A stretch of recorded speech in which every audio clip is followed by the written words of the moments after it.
அரசு மருத்துவமனையில் சிகிச்சை பெற்று வந்த மூதாட்டி மருத்துவர் இல்லாததால் உயிரிழந்ததாக உறவினர்கள் குற்றம் சாட்டியுள்ளனர்.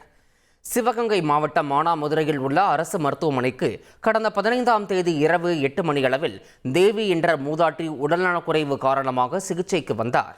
ஆனால் மருத்துவர் இல்லாததால் சிவகங்கையில் உள்ள மருத்துவமனைக்கு செல்ல ஆம்புலன்ஸுக்காக காத்திருந்துள்ளனர். 1 மணி நேரத்திற்கும் மேலாக ஆம்புலன்ஸ் வராததால் தனியார் ஆம்புலன்ஸ் மூலமாக தேவியை அரசு மருத்துவமனைக்கு உறவினர்கள் அழைத்துச் சென்றனர். ஆனால் அங்கு சிகிச்சை பலனின்றி தேவி உயிரிழந்த நிலையில் மானாமதுரை மருத்துவமனையில் மருத்துவர் இல்லாததே அவரது உயிரிழப்பிற்கு காரணம் என உறவினர்கள் குற்றம் சாட்டினர். அந்த ஆஸ்பத்திரி இருக்கிறதுக்கு பேசாமல் இழுத்து மூடிட்டே போயிடலாம். இது நாங்கள் நேரடியாக சிவகங்கையை கொண்டு போய் பார்த்துக்கலாம். மானாமதுரை எதுக்குமே பிரயோஜனம் இல்லாமல் இருக்குது. காவல்துறை அதிகாரிகள் கூட ஏதாவது ஒரு அக்யூஸ்ட்டை ஒரு எமர்ஜென்சி கொண்டு வந்தால் கூட டாக்டர் இல்லாமல் அவங்க தனியாக ஒரு ஆட்டோ பிடிச்சி கார் பிடிச்சி சிவகங்கை மருத்துவமனை கொண்டு வர மாதிரி சூழ்நிலை இருக்குது. மருத்துவர் இருந்திருந்தால் தனது மனைவியை காப்பாற்றி இருக்கலாம் என தேவியின் கணவர் பிச்சை பாண்டி வேதனை தெரிவித்தார்.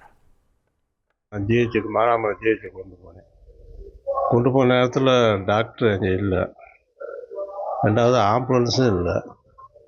அவங்க நர்சம்மா மாத்திரம்தான் நீ சிவகங்கை கொண்டு போங்க அப்படி இப்படின்னு சொல்லிட்டாங்க. அப்போ எங்கள் சொந்த காசில் நாங்கள் சிவகங்கை ஜிஹெச்சு கூப்பிட்டு போனோம். ஒருவேளை டாக்டர் இருந்திருந்தால் கொஞ்சம் நிலைமை மாறி இருக்கோம். அதுக்கு வாய்ப்புலாம் போச்சு. செய்திகளை உடனுக்குடன் தெரிந்து கொள்ள உடனே சப்ஸ்கிரைப் பண்ணுங்க.